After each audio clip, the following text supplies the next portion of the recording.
Karachi expo centre में बैनुल-अक़वामी दिफाई नुमाइश 2024 का इफ्तिताह कर दिया गया। नुमाइश 19 से 22 नवंबर तक जारी रहेगी।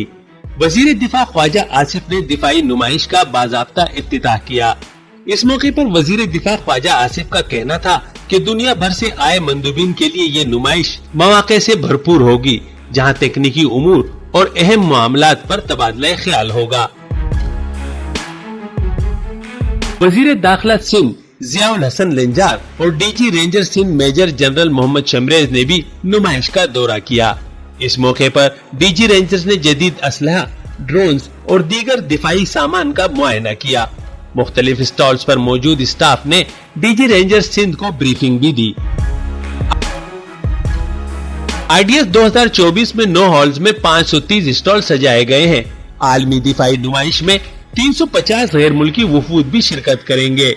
नुमाइश में टैंक, लड़ाका तैयारे, हेलीकॉप्टर, बहरी जहाज, आबदोस, ड्रोन्स, मिसाइल, साइबर डिफेंस के आलात समेत जदीद और रिवायती जंगी साजो सामान रखा गया है। ये नुमाइश जहां पाकिस्तान की सनती तरक्की और पैदावारी सलाहियत की अक्कासी है, तो साथ ही गैर मुल्की वफूद, हुकूमती ओहदेदारान और नुमाइश कुनंदगान के दरमियान रवाबित का भी मौसर जरिया है। मुनीर अकील अंसारी, जसारत न्यूज, कराची।